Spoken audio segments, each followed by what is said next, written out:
உண்மையிலே என் பர்ஸில் பணம் தங்கணும் அப்படின்னா நான் என்ன பண்ணணும்? ஃபஸ்ட்டு வாழ்வியல் சார்ந்த பரிகாரம் என்னென்னா, உங்கள் பார்ட்னர் வீட்டில் இருக்கக்கூடிய பார்ட்னர்கிட்ட கொடுக்கணும். இந்த காலத்தில் நம்ம சொல்லுவாங்க, இந்த செலவு டப்பான்னு சொல்லிட்டு வீட்டு அஞ்சரை பெட்டின்னு சொல்லுவாங்க. அதிலெல்லாம் பணம் வச்சுருப்பாங்க. இதில் சில பொருட்களுக்கு பொதுவாக இந்த லக்ஷ்மி ஈர்க்கக்கூடிய யோகம் உண்டு. மாதம் இந்த 4 பொருட்களை வாங்கணும், புதுசாக வாங்கணும். ஒன்று உப்பு, ஒன்று புளி. இதை தாண்டி நீங்கள் வந்து பணத்தை வந்து உங்கள் கையால் சேமித்து வைக்கணும்னு நீங்கள் நினச்சிங்கன்னா, ஒரு கண்ணாடி பவுல் எடுத்துகிட்டு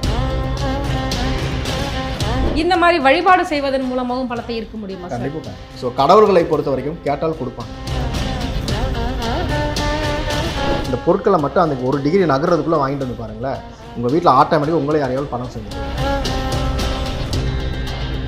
ஸோ நீங்கள் நகை வாங்கினாலும் சரி, இன்வெஸ்ட்மெண்ட் பண்ணாலும் சரி, உங்கள் வாழ்க்கையில் அடுத்த முன்னேற்றத்தை நோக்கி போகணும், பணத்தை ஈர்க்கணும்னாலும் சரி. ஸ்ரீ வைரா சேனல் நேயர்களுக்கு வணக்கம். நம்ம ஆன்மீகம் சேனலில் ஆன்மீகம் தொடர்பான நிறைய தகவல்களை பார்த்தும் தெரிஞ்சுக்கிட்டும் வரும். அதன் மூலமாக நமக்கு நிறைய தீர்வுகளும் தெளிவுகளும் கிடைச்சிருக்கு. அந்த வகையில் இன்னைக்கு நம்ம கூட இணைஞ்சிருக்கிறவர் யாருன்னு பார்த்தீங்க அப்படின்னா, பேலன்ஸ் தியரி ஆசிரியர் மற்றும் ஷேர் மார்க்கெட் அஸ்ட்ராலஜர் திரு சரவணன் சோமசுந்தரம் அவர்கள். வாருங்கள் பேசுவோம். வணக்கம் சார். வணக்கம் மேடம். ஓம் காலகால ஈஸ்வராய நமக. பிரபஞ்ச சக்திக்கு நன்றிகள். ஸ்ரீ வைரா டிவி நேயர்கள் அனைவருக்கும் மனமார்ந்த நன்றிகளும் வணக்கங்களும் வாழ்த்துக்களும். சார், பொதுவாகவே பார்த்தீங்க அப்படின்னா பணம் அப்படின்னா எல்லாருக்குமே ரொம்ப பிடிச்சமான ஒரு விஷயம். அதை வெறுக்காத ஆட்களே யாரும் இல்லை அப்படின்னு கூட சொல்லலாம். எனக்கு வந்து நிறைய சம்பாதிக்கிறேன், ஆனால் பாருங்கள் என்னால் பணத்தை சேர்த்து வைக்கவே முடியல, இப்படி வர்றது இப்படி இஎம்ஐ கட்ட போயிடுது, ரொம்ப வருத்தப்படுறவங்க நிறைய பேர் இருப்பாங்க. உண்மையிலே என் பர்ஸில் பணம் தங்கணும் அப்படின்னா நான் என்ன பண்ணணும்? ரொம்ப சிம்பிள். எனக்கு பணம் வந்து சம்பாதிக்கிறது கூட ஈஸினா வச்சு காப்பாதுங்கிறது ரொம்ப கஷ்டம். பொதுவாகவே சொல்லுவோம், உங்களுடைய 2ஆம் பாவம், 6ஆம் பாவம், 10ஆம் பாவம் இது நல்லா இருக்கணும் தான் பணம் சேரும். இது கெட்டவங்களுக்கு பணம் சேருவது ரொம்ப ரொம்ப கடினம். நம்ம என்ன சொல்லுவோம், முதல்ல பணம் வந்தோடனே பொண்டாட்டி கையில் கொடுத்துருங்க.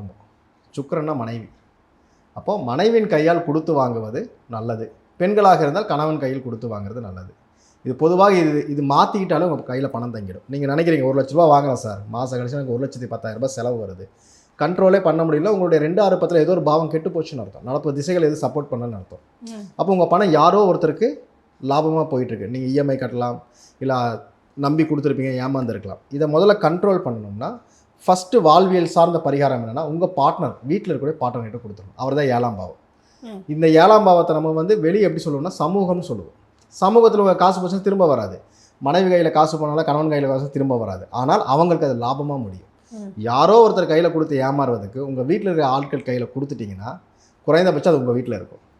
அவங்களுக்கு கொடுக்குறாங்களா இல்லையா, ஃபேமிலி செலவுக்கு யூஸ் பண்ணிக்கலாமா? ஃபஸ்ட்டு இதுதான் பரிகாரம். இதை தாண்டி நீங்கள் வந்து பணத்தை வந்து உங்கள் கையால் சேமித்து வைக்கணும்னு நீங்கள் நினச்சிங்கன்னா, இப்போ சில பேர் லிக்விட் கேஷ்னு சொல்லுவோம். இந்த 2ஆம் பாவம் தான் லிக்விட் கேஷ். இந்த லிக்விட் கேஷ் என்ன ஆகும்னா, அவங்க கையை விட்டு வெளியே போயிட்டே இருக்கும். சில பேருக்கு 2ஆம் பாவம் கெட்டு போயிருக்கும். தொழிலில் சம்பாதிச்சிருவாங்க, இஎம்ஐ கட்டிக்கிட்டே இருப்பாங்க. இல்லைனா கையில் காசு சார் 500 ரூபாய் எடுத்தால் 10 நிமிஷத்தில் காணாமல் போயிடுச்சு, 10,000 ரூபாய் எடுத்த ஒரு நாளில் செலவாகி போச்சு. இப்படிங்கிறத இந்த லிக்விட் கேஷுங்கிறத 2ஆம் பாவம் டோட்டல் வாஷ் அவுட் ஆகிருக்கும். அப்போ இவங்க என்ன பண்ணணும்னா மெட்டீரியலாக கன்வர்ஷன் பண்ணணும். இது பண்ணிங்கன்னா பணம் உங்கள் கையில் தாங்கும். மெட்டீரியலாக எப்படி சார் பண்ணுறதுனா, இன்றைக்கி மெட்டீரியல் என்னது, ஈக்குவல் டு மணி வந்து கோல்டு தான். அப்போ நீங்கள் கோல்டை வாங்கி வைக்கலாம். இல்லைன்னா ஏதாவது ஒரு பொருளை வாங்கிட்டு இஎம்ஐ கட்டிக்கலாம். இஎம்ஐ கட்டுறதுன்னா நம்ம அடுத்தவனுக்கு லாபமாக தான் கொடுக்க போகிறோம். இருந்தாலும் இந்த உங்கள் பணத்தை தங்க வைக்கும்.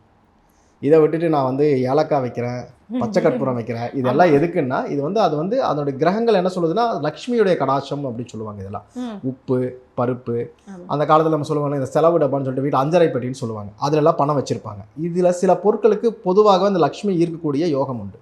இந்த புளி டப்பாலெல்லாம் பார்த்தீங்கன்னா புளி சட்டி போட்டிருப்பாங்க, அதெல்லாம் பணம் வைப்பாங்க பார்த்தீங்களா. ஈவினிங் பணம் கொடுக்குறதுனா சட்டிக்குள்ளே வச்சு தான் எடுத்து கொடுப்பாங்க. ஏன்னா மகாலட்சுமி நம்மளை விட்டு போயிடக்கூடாது அப்படின்னு கொடுப்பாங்க. இதெல்லாம் முன்னோர்கள் சொல்லி வச்சது. ஏன்னா புளி மகாலட்சுமி வாசம் பண்ணுற இடம், அதுக்கப்புறம் உப்பு மகாலட்சுமி வாசம் பண்ணக்கூடிய இடம், ஏலக்காய், நீங்கள் எதெல்லாம் பணத்தை இருக்குன்னு எனக்கு பரிகாரமாக சொல்கிறீங்களோ இதெல்லாம் வாழ்வியில் நம்ம கடைப்பிடிச்சிட்டு இருந்த இடம். பாருங்கள், அந்த காலத்தில் அஞ்சரை பெட்டில் எங்கேயாவது தடுத்துனா காசு கிடைக்கும், பார்த்துருக்கீங்களா? அது எல்லாருமே வச்சுருப்பாங்க பெண்கள். ஆனால் இன்றைக்கி எல்லாம் என்ன ஆயிடுச்சு, வாலெட் ஆகி போச்சு, இல்லை டிஜிட்டல் மணிக்கு போயிட்டீங்க. டிஜிட்டல் மணி வந்ததுக்கப்புறம் என்ன பண்ணுறீங்க, ஒவ்வொருத்தருடைய ரூபாயும் நம்பராக அடித்து அனுப்பிச்சிட்டு இருக்கிறீங்க. கேஷாக எடுத்து இப்படி செலவு பண்ணி பாருங்களேன், உங்களுக்கு கை வராது. டெய்லி 500 ரூபாய் அக்கௌண்ட்லேருந்து போகுதுன்னா நீங்கள் என்ன பண்ணுவீங்க, கையிலேருந்து கொடுத்தீங்கன்னா மனசு வராது. அதனால தான் பணத்தை வந்து கையில் வச்சு செலவு பண்ணணும். இன்றைக்கி எல்லாம் டிஜிட்டல் மணியை கன்வெர்ட் பண்ணுங்க. குறைந்தபட்சம் உங்கள் பாக்கெட்டில் பணத்தை வச்சுக்கோங்க. ஒரு 500 ரூபாய் நோட்டு, என்னென்ன நோட்டுகள் இருக்கோ அந்த நோட்டுகளை உங்கள் பர்ஸில் வச்சுக்கோங்க. அதை எடுத்து செலவு பண்ணி பாருங்கள், உங்கள் ஆட்டோமேட்டிக்காக உங்கள் பணம் தங்கும். பணம் வந்து லக்ஷ்மி வந்து நம்ம கையிலிருந்து வெளியே போகும்போது காசாக நம்ம அந்த எண்ணும் பொழுது அதனுடைய ஒர்த் என்னன்னு நம்மளுக்கு தெரியும், அவ்வளோ சீக்கிரம் போகாது. டிஜிட்டல் மணினா டப்பு டப்புன்னு அடிச்சிருவீங்க. இப்போ ராகு கெட்டவங்கலாம் டிஜிட்டல் மணிகள் இருந்தாங்கன்னா டப்பு டப்புன்னு செலவு பண்ணிட்டு அடடா இத்தனை இஎம்ஐ ஆகிடுச்சுன்னு கஷ்டப்பட்டு இருப்பாங்க. ஸோ பணம் சேர்வதற்கு முதல்ல பணத்தை கையில் வச்சு செலவு பண்ணி பழகுங்க. முடிஞ்ச வரைக்கும் மேக்ஸிமம் எல்லா இடத்துலையும் நம்ம பண்ண முடியாது, 5 ரூபா 10 ரூபாய் பண்ண முடியாது. முடிந்த வரைக்கும் பெரிய பெரிய பொருட்கள் வாங்கும்போது கையிலேருந்து காசை கொடுங்க, கையிலேருந்து காசை வாங்குங்க. இது பண்ணாலே பணம் சேரும். சரி, இதை தாண்டி நீங்கள் என்ன செய்யலாம் அப்படின்னு கேட்டிங்கன்னா, பணம் தங்கவே இல்லை அப்படின்னா ஒரு பவுல் எடுத்துக்கங்க, ஒரு கண்ணாடி பவுல் எடுத்துகிட்டு அதில் தண்ணிக்கு என்றைக்குமே பணத்தை இருக்கக்கூடிய சக்தி உண்டு. அந்த பணத்தை வந்து நீங்கள் சாமி கும்பிடுவீங்களா, டெய்லி கும்பிடும்போது ஆரத்தி காட்டுவீங்க இல்லையா, அந்த இடத்துல பவுல் வச்சுட்டு அதில் 5 ரூபா காயின், 5 என்பது யூனிவர்சல் நம்பர்னு சொல்லுவாங்க, ஏஞ்சல் நம்பர்னு சொல்லுவாங்க, சில பேர் யூனிவர்சல் நம்பர் சொல்லுவாங்க. 5 ரூபா காயின் மேக்ஸிமம் உங்கள்கிட்ட கிடைக்கும் போதெல்லாம் அந்த தண்ணியில் போட்டுகிட்டே வாங்க. இது வந்து உங்களுக்கு பணத்தை ஈர்க்க வைக்கும். 5 என்பது யூனிவர்சல் நம்பர், அது காயினாக போடணும். நோட்டாக இருந்ததுன்னா 20 ரூபா நோட்டு, அது யூனிவர்சலுடைய ஈர்ப்பு சக்தி இருக்கிறது. இதை விட்டிங்கன்னா 500 ரூபா நோட்டு, ஏன்னா 5 இது எல்லாமே உங்களுக்கு பணத்தை ஈர்க்கும். 2000 ரூபாய் நோட்டு காணாம போயிடுச்சு பார்த்தீங்களா, அது ஆக்சுவலாக வந்து அது பணத்தை ஈர்க்கிற சக்தி அது கிடையாது. அது பாருங்கள், 2000 ரூபாய் வந்தவங்க எல்லாமே நிறைய பேர் கஷ்டப்பட்டு இருந்திருப்பாங்க. 2000 ரூபாய் சேரவே இல்லை, வந்ததெல்லாம் செலவு பண்ணிட்டே இருப்பாங்க. அவங்களே எடுத்துட்டாங்க, 2-3 இயர்ஸில் எடுத்துட்டாங்க. பட் இருந்தாலும் சொல்கிறேன், இதெல்லாம் என்னென்னா உங்களுக்கு அந்த பணத்தை ஈர்க்கக்கூடிய நம்பர்ஸில் வரும். இதெல்லாம் வந்து நம்ம லாஜிக்கலாக நம்ம சின்ன வயசுலேருந்தே பாருங்களேன், 5 ரூபாய் காயின் வந்து அவ்வளோ சீக்கிரம் செலவு பண்ணியிருக்க மாட்டீங்க சின்ன வயசில் கையில் கிடைக்கும் போது. இந்த 5ங்கிறது ஒரு யூனிவர்சல் நம்பர் மாதிரி, இது வந்து உங்களை ஈர்க்க வைக்கும். இது எல்லாருக்குமே செட் ஆகுமானா செட் ஆகாது, ஆனால் அந்த பணம் மீண்டும் மீண்டும் பணத்தை ஈர்த்து கொடுத்துட்டே இருக்கும். உழைக்கணுங்கிறது கான்செப்ட், அதை தாண்டி வந்து இது எல்லாமே வந்து நீங்கள் தங்க வைக்கிறதுக்கான ஒரு கான்செப்ட். அப்போ வந்து வீட்டில் வந்து இந்த பணத்தை என்ன பண்ணுறீங்கன்னா, நீங்கள் பர்ஸில் வச்சு முதல்ல செலவு பண்ணுறது தான் ஃபஸ்ட்டு பரிகாரமே. ரெண்டாவது, நீங்கள் எப்போவுமே உங்கள் மணி பர்ஸ் ஆகட்டும், ஒரு ஆஃபீஸில் உட்காரிங்கன்னா பணம் போகிறக்குன்னு இடம் வச்சுக்கோங்க, அது காலியாக வைக்கக்கூடாது எப்போவுமே. அதில் காயின் அப்படிங்கிறது கன்ஃபார்மாக இருக்கணும். மெட்டலுக்கு தான் என்றைக்குமே ஈர்க்கிற சக்தி இருக்கும், நோட்டுகளுக்கு வந்து அவ்வளோ கம்மி. அதனால தான் மெட்டல் உருவத்தில் எடுக்க சொல்லுவோம். மெட்டல் எப்பவுமே ஈர்க்கிற சக்தி இருக்கும். அதனால் வந்து மெட்டல் ரூபத்தில் நீங்கள் அதெல்லாம் வச்சுக்கலாம். சார் எதுலேயுமே தங்கலைன்னு சொன்னீங்கன்னா உங்கள் பார்ட்னர்கிட்ட காசை கொடுத்துட்டு செலவுக்கு வாங்கிட்டு போங்க, பணம் ஆட்டோமேட்டிக்காக தங்கும். இதுதான் இருக்கிற வாழ்வியல் பரிகாரத்தில் இதுதான் நீங்கள் எடுக்கணும். மற்றபடி சார் நான் சும்மா இருந்தாலும் காசு வரணும்னா அது வராது, அதெல்லாம் திசா புத்திகள்லாம் வரும். பிச்சைக்காரனாக இருந்தாலும் டாலர் நோட்டு விழுகணும்னா நீங்கள் வந்து உங்கள் திசா புத்திகள் வேலை செஞ்சால் அந்த காசு வரும், இல்லைன்னா என்ன ஆனாலும் வராது.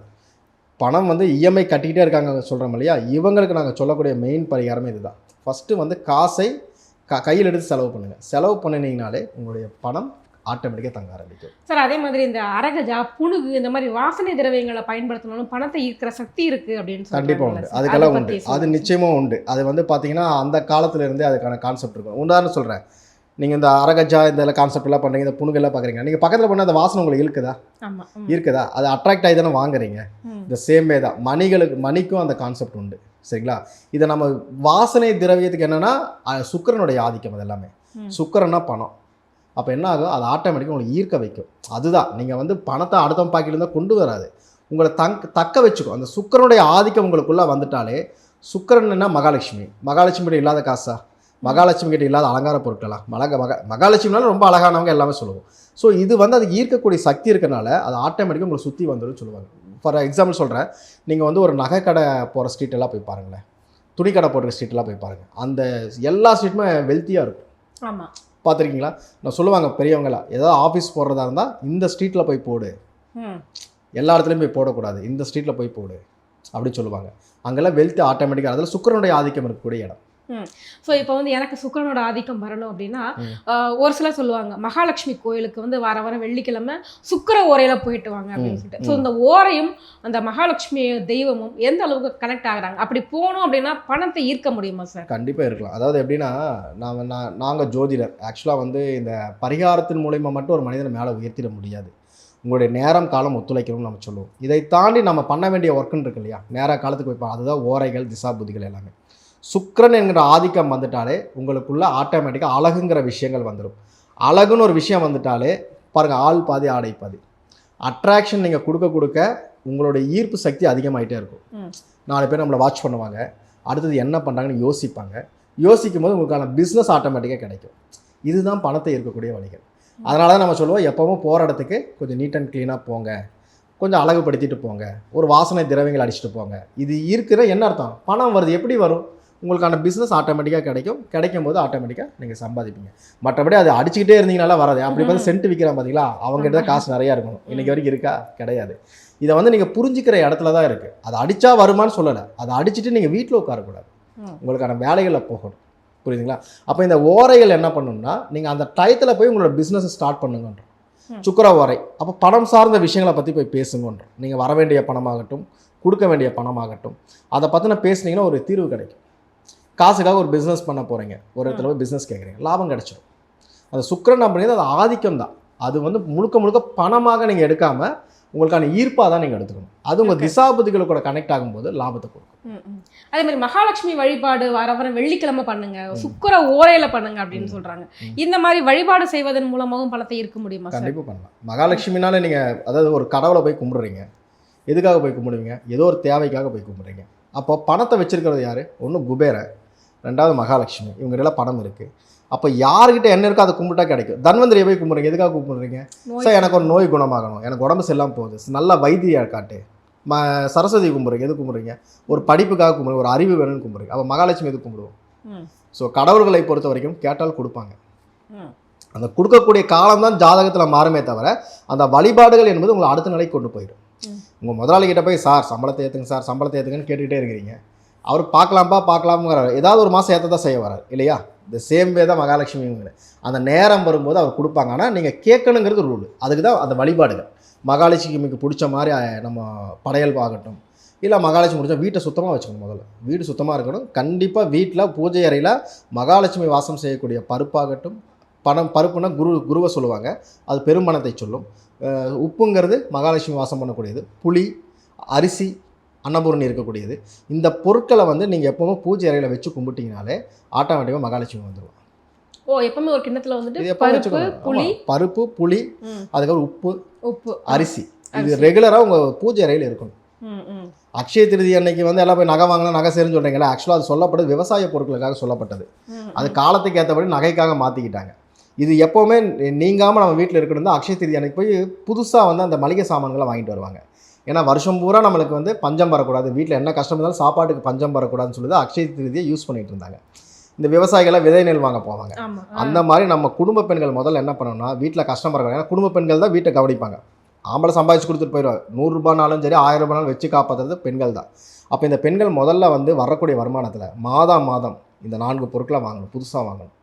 ஒன்று உப்பு, ஒன்று புளி, ஒன்று அரிசி, ஒன்று பருப்பு. இந்த 4 பொருட்களை நீங்கள் மாதத்தின் முதல் நாள், அதாவது சூரியனுடைய முதல் டேட்னு சொல்லுவாங்க, அதாவது தமிழ் மாதத்தினுடைய முதல் நாள் அன்றைக்கி இது வாங்கிடணும்.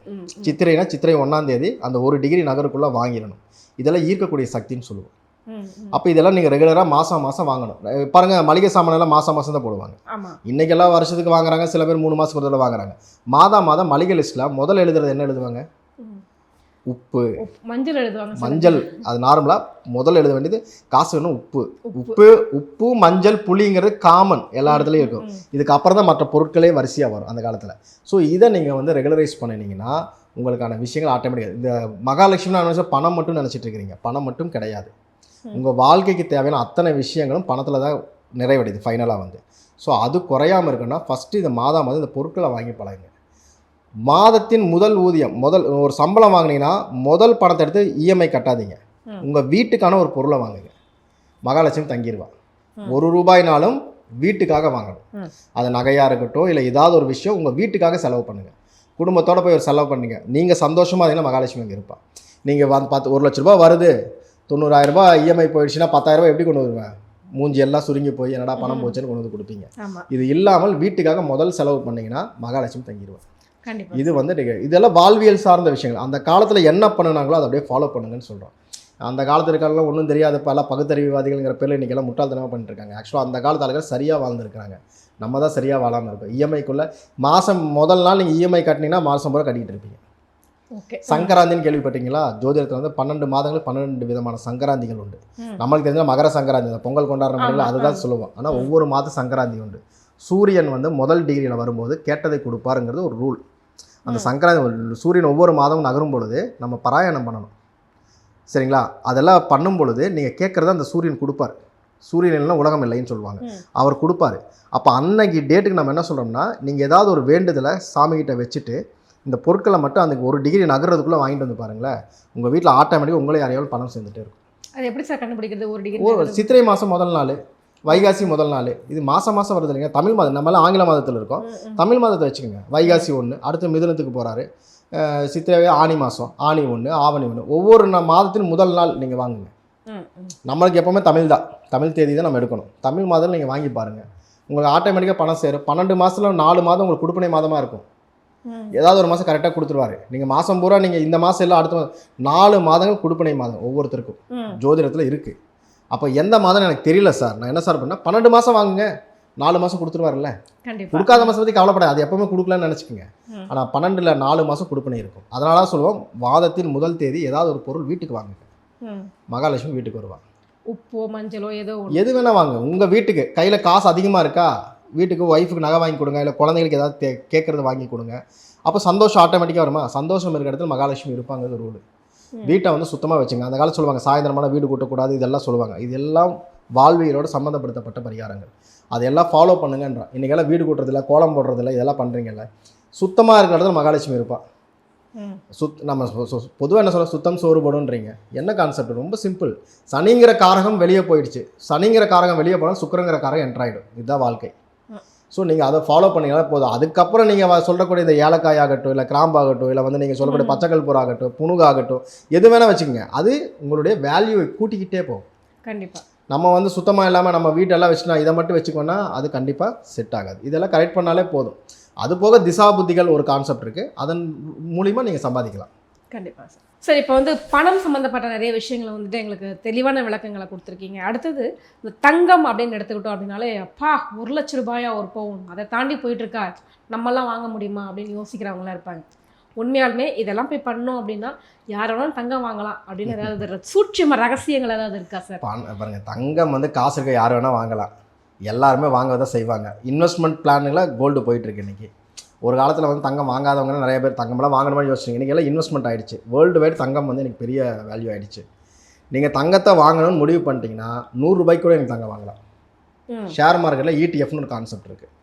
100 ரூபா போட்டால் அதுக்கு உண்டான கோல்டு கொடுத்துருவான்.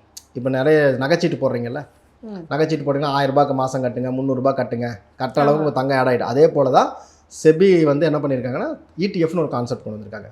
உங்கள் கையில் இருக்க சேமிச்சிட்டே வாங்க, ஒரு 10-12 வருஷம் போட்டு வச்சுட்டே வாங்க. நீங்கள் ஒரு RD போடுவாங்க அந்த காலத்தில் பேங்க்கில், அந்த மாதிரி நினச்சிக்கோங்க. நினச்சிட்டு உங்கள் கையில் ஒரு மாதத்துக்கு ஒரு 1000 ரூபா இல்லை ஒரு 500 ரூபாய்க்கு தங்கம் வாங்கி போட்டு வந்துக்கிட்டே இருங்க. ETFில் 12 வருஷம் கழிச்சு பாருங்கள், உங்களையும் அறியாமல் உங்கள் கையில் ஒரு நல்ல ஒரு அமௌண்ட் நிற்கும்.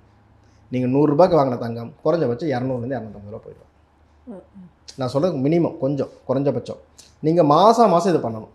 இதை வந்து RD கட்டுற மாதிரி இல்லை ஒரு EMI கட்டுற மாதிரி நினச்சிட்டு உங்கள் குழந்தைங்க மேலே, இப்போ குழந்தை சார் எனக்கு ஒரு 5th படிக்கிறாங்க, ஒரு பொண்ணு இருக்கா, தங்கம் சேர்க்கணும், ஒரு 5 வருஷம் கழிச்சு சேருமா, 12 வருஷம் மைண்டில் வச்சு, இன்னையிலேருந்து 12 வருஷம், இந்த வருஷத்துலேருந்து இப்போ குரு பயிற்சி இன்றைக்கி நாளைக்கு ஆகிறாரு, இன்றைக்கி தேதி 2ஆம் தேதி குரு பயிற்சி இன்றைக்கி ஆகிறாரு, இன்னையிலேருந்து கரெக்டாக 12 வருஷம். நீங்கள் எத்தனை ரூபாய்க்கு தங்கம் வாங்கிட்டே இருக்கீங்களோ சரிங்களா, கரெக்டாக 6 வருஷத்துக்கு அப்புறம் ஏற ஆரம்பிச்சிடுவார் மார்க்கெட்டில், ஹெவி ரேட் ஏறும். நீங்கள் அன்றைக்கி ஒரு 6 வருஷம் நீங்கள் பணத்தை சேர்த்து வச்சுட்டே வரீங்க, இறங்கியே இருக்கட்டும், ஒரு 1 லட்ச ரூபாய்க்கு நீங்கள் வாங்கி வச்சிட்டிங்கன்னா அங்கேருந்து 6வது வருஷம் உங்கள் கையில் 2 லட்ச ரூபாய் இருக்கும். கண்டிப்பாக கோல்டு உச்சபட்ச விலையை 12 வருஷம் கழிச்சு அடையும். கோல்டு எப்போவுமே வருஷம் ஏறிட்டு தான் இருக்க போகுது. பட் இது உங்களையும் அறியாமல் நீங்கள் உங்கள் குழந்தைக்கு பேரில் இன்வெஸ்ட்மெண்ட். நீங்கள் பெருசாக வந்து நான் சேர்த்து வச்சு வாங்குறதுக்கெல்லாம் சில பேரால் முடியாது, ரொம்ப கஷ்டப்படக்கூடிய எத்தனையோ ஃபேமிலிஸ் இருக்குது. ஸோ ஒன்று செபி மூலிமா ETF கோல்டு வாங்குங்க, அப்படி இல்லையா நகைச்சீட்டு போடுங்க, மாதம் சேமிச்சுட்டே வாங்க, உங்களுக்கு அற்புதமான லாபங்கள் கிடைக்க ஆரம்பிச்சிடும். அதே மாதிரி சார், இந்த மாதிரியான விஷயங்களில் ஒரு குறிப்பிட்ட தாந்திரிக விஷயங்கள்ல வியாழக்கிழமை குரு ஓரையில் எல்லோ கலர் ட்ரெஸ்ஸு போட்டு போய் நகை வாங்கினா நகை சேரும் அப்படின்லாம் சொல்கிறாங்க. இதெல்லாம் எந்த அளவுக்கு உண்மை சார்? இல்லை, அதெல்லாம் வந்து சும்மா காக்கா உட்கார பணமரம் விழுந்த கிடையாது தான். ஏன்னா வியாழக்கிழமையில் கோல்டு விற்று எத்தனையோ பேர் இருக்கான். சரி கோல்டு வாங்கினா சேருன்னு அவன் ஏன் விற்கணும்? இதெல்லாம் வந்து ஒவ்வொருத்தரும் ஒரு காலத்துக்கு ஏற்றபடி சொல்லப்பட்ட விஷயங்கள். நீங்கள் வந்து தங்கம் வாங்கணும்னு முடிவு பண்ணிட்டீங்கன்னா உங்களுடைய 11ஆம் அதிபதி யாருன்னு பாருங்கள். உங்கள் லக்னம், இப்போ உதாரணம் மேஷ லக்னம்னா சனிக்கிழமைக்கு போய் வாங்குங்க. 11ங்கிறது லாபஸ்தானம் சரிங்களா. உங்களுடைய ஆபரணங்கள் அப்படிங்கிறது 3ஆம் இடம். 3ஆம் இடத்துக்கு பாக்கியஸ்தானம் என்பது தான் 11ஆம் இடம். அப்போ ஒவ்வொரு லக்னத்துக்கும் 11க்குடைய கிரகம் எதுன்னு பாருங்கள். இப்போ ரிஷப லக்னம் 11 குரு, அவங்க போய் வியாழக்கிழமை அன்னைக்கு வாங்கலாம். மிதுனத்துக்காரங்க வந்து செவ்வாய்க்கிழமை அன்னைக்கு வாங்கலாம். அதே போல் சிம்மத்துக்காரங்க வந்து பார்த்தீங்கன்னா சுக்கிரன் அன்னைக்கு வெள்ளிக்கிழமை அன்னைக்கு போய் வாங்கலாம். இது இயற்கையாக கோல்டு லக்னத்துக்காரங்க. சிம்ம லக்னம், சிம்ம ராசிக்காரங்க. இப்படி கன்னி லக்னம்னா 11ஆம் இடம் சந்திரனுடைய வீடு, கடக ராசி, கடக லக்னத்துக்காரங்க. இவங்கெல்லாம் என்ன பண்ணணும்னா போய் தங்கத்தை அன்னைக்கு வாங்கினீங்கன்னா அது லாபஸ்தானம்னு பேர். அப்போ நீங்கள் வாங்கக்கூடிய பொருள் லாபமாக தான் இருக்குது. நீங்கள் அக்ஷய திருதி அன்னைக்கு போய் வாங்குறீங்க இல்லையா, அதில் இந்த கிழமையெல்லாம் வந்து அவங்க சேரும். மீதியெல்லாம் கடன் வாங்கிட்டு போனால் கடன் தான் முதல்ல வந்து சேரும். ஸோ நீங்கள் அக்ஷய திருதி அன்னைக்கு வாங்கினா மட்டும்தான் தங்கம் சேரும்ங்கிற அவசியமே கிடையாது. புரியுதுங்களா? உங்களுடைய நான் எனக்கு ஒன்றுமே தெரியாது சார் ஜோதிட ரீதியாக, நான் எப்படி சார் போய் வாங்குறதுன்னு கேட்டிங்கன்னா, உங்கள் லக்னத்துக்கு 11ஆம் அதிபதி யாரோ அந்த கிரகத்தினுடைய கிழமை அன்னைக்கு போய் வாங்குங்க, அந்த ஓரையில் போய் வாங்குங்க. இதெல்லாம் லாபமாக முடியுன்றாங்க. நீங்கள் அதுக்கு பதிலாக 6, 8, 12 காலகட்டத்தில் போனால் இவங்களுக்கு நகை தொலைகிறது, காணாமல் போகிறது, போய் அடமானம் வைக்கிறது இவங்க. ஏன்னா அன்னைக்கு பொருட்கள் வாங்குறதுக்கெல்லாம் முகூர்த்தம் குறிச்சாங்க. இன்னைக்கு யாரும் நீங்கள் தாலி பண்ணுறீங்க கல்யாணம் பண்ணுற போது முகூர்த்தம் ஏன் குறிக்கிறீங்க? கல்யாணம் ஆகி நீ நீடிச்சு நிற்கணும், பிரச்சனை வந்தாலும் சப்போர்ட்டிவாக இருக்கணும், ப்ராப்ளம் வந்தாலும் சரியாகணுங்கிறதுக்காக அதுக்கு அதே போல் ஆபரணங்கள் வாங்கும்போதும் லக்னம் முக்கியம். ஏன்னா ஒரு பொருள் நம்ம வீட்டுக்கு ஈஸியாலாம் வராதுங்க. அது வரணும்னா நம்ம முகூர்த்தம் குறித்து தான் ஒவ்வொரு விஷயத்த வாங்கணும். அன்றைக்கி எல்லாம் பார்த்தீங்கன்னா கார் வாங்கலாம்னா டைம் கேட்குறாங்க, வண்டி வாங்கணும்னா கேட்குறாங்க. அப்போ ஒரு நகை வாங்கினாலும் கேட்கணும்ல. சில பேர் காசு இருக்கேன்னு போய் வாங்கிட்டு வராங்க, வந்தவங்க சில பேர் தொலைச்சிருவாங்க, சில பேர் வந்து அடமானம் வைக்கிறாங்க, சார் எனக்கு நகையே தங்க மாட்டேங்குதுன்றாங்க. அப்போ உங்களுடைய லக்னத்துக்கு கொடுப்பனை லக்னம் எதுன்னு பார்த்து அந்த டயத்தில் போய் வாங்கினீங்கன்னா உங்களுக்கு அது மாறிடும். அதே போல் உங்களுக்கு லாஸ் தான் ஆகுது அப்படின்னு சொன்னால் தெரிஞ்ச ஒரு 100 ரூபாய் எக்ஸ்ட்ரா கொடுத்துட்டு வந்துடுங்க. அதுதான் உங்களுடைய பரிகாரம். அந்த இடத்துல இப்போ 1000 ரூபாய் வருது சார் ஒரு பொருள் அப்படின்னா நீங்கள் 1100 கொடுங்க, இல்லை ஒரு 100 ரூபாய் யாருக்கா வெளியே வரும்போது தானம் பண்ணிவிடுங்க, அது அதோட போயிடும். ஏன்னா வாங்குறது எதுவுமே தங்க மாட்டேங்குதுங்கிறப்ப நீங்கள் அந்த தாட்டுக்குள்ளே போயிடணும். கண்டிப்பாக பண்ணிங்கன்னா லாபம் ஆகிடும். அதே மாதிரி சார் இந்த மாதிரி தங்கம் நம்ம வாங்க போகிறோம் அப்படின்னும் போது இவங்களெல்லாம் கூட கூட்டிகிட்டு போனால் ரொம்ப சிறப்பாக இருக்கும், பெண்களை கூட கூட்டிகிட்டு போங்க அப்படின்லாம் சொல்லுவாங்க. இதெல்லாம் வந்து சொல்ல காலத்துக்கு ஏற்றபடி சொல்லப்பட்டது தாங்க, அப்படியெல்லாம் கான்செப்டே கிடையாதுங்க. உங்கள் கையில் இன்றைக்கி சரி உங்களுக்கு நீங்கள் கூட்டிகிட்டு போகிறீங்க, கூட வரவங்க உங்களுக்கு நல்ல மனசோட வரவங்க உங்களுக்கு எப்படி தெரியும்? ஆமாம், புரியுங்களா? நம்ம என்ன ரொம்ப நல்ல நண்பர்களாக இருந்தால் கூட்டிகிட்டு போவோம், இல்லை வீட்டுக்கு நம்மளுக்கு வேண்டியவங்களும் வந்து கூட்டிகிட்டு போவோம். உங்களை யார் சந்தோஷமாக வச்சுக்கிறாங்க, நீங்கள் எது பண்ணாலும் சந்தோஷப்படுறாங்களோ அவங்களை கூப்பிட்டு போங்க, அது பிரச்சனையே கிடையாது. இதெல்லாம் வந்து நம்ம வந்து கற்பனையில் ஓட்டுறது தான். இதெல்லாம் நான் வந்து பெருசாக வந்து என்டர்டெயின் பண்ண மாட்டேன். நீங்கள் ஒரு 10 பவுன் நகை வாங்குறீங்கன்னா பக்கத்து வீட்டுக்காரன் பார்த்தானா முதல்ல பொறாமப்படுவான்.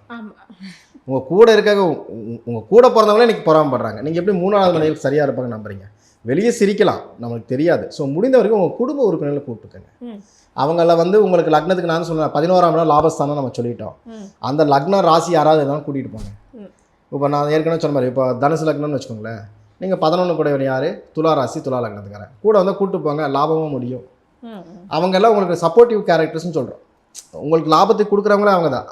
10 ரூபா குறைச்சி வாங்கி கொடுப்பாங்க, சார் குறைக்கலாம் சார், குறைங்க சார் அப்படிம்பாங்க. அந்த மாதிரி இப்போ கும்ப லக்னமாக இருக்கீங்கன்னா தனுசு லக்னத்துக்காரனும் கூப்பிட்டு போகலாம். மேச லக்னம்னா நீங்கள் வந்து கும்ப லக்னத்தை கூப்பிட்டு போகலாம். இவங்களால உங்களுக்கு ஒரு 10 ரூபா லாபம் கிடைக்குன்னு சொல்கிறோம். அது நல்ல திசாபுத்தியாக இருக்கணும், இருந்ததுன்னா லாபம் தான், மோசம் போகாது. ஸோ நீங்கள் அந்த மாதிரி ஆட்களை கூட்டிகிட்டு போங்க. ஏன்னா நகைக்குன்னு ஒரு கான்செப்ட்லாம் கிடையாது. இப்போ வந்து எனக்கு வந்து லக்னமே தெரியல சார், ஜோதிடமே தெரியல, எனக்கு லக்னமே தெரியல, ஸோ இப்போ எனக்கு வந்து நகை வாங்கணும், இந்த கிழமையில போய் வாங்கினா சிறப்பாக இருக்கும் அப்படின்னு கிழமைகள் இது எல்லாமே வந்து சின்ன சின்ன விஷயங்கள் தான். இது எல்லாமே நம்ம முன்னோர்கள் கடைபிடிச்சிருந்தாங்க. வெளியே போகணுன்னா சூலம் இருக்கா, அது யமகண்டம் இருக்கா, ராகுகாலம் இருக்காலாம் பார்த்தாங்களா, இதெல்லாம் உண்மை. நீங்கள் வாங்கும்போது இந்த மாதிரி விஷயங்கள்லாம் பார்த்து தான் வாங்கணும். ஒரு பொருள் வீட்டுக்கு வருதுன்னா அது பெண்ணாக இருந்தாலும் சரி, பொண்ணாக இருந்தாலும் சரி.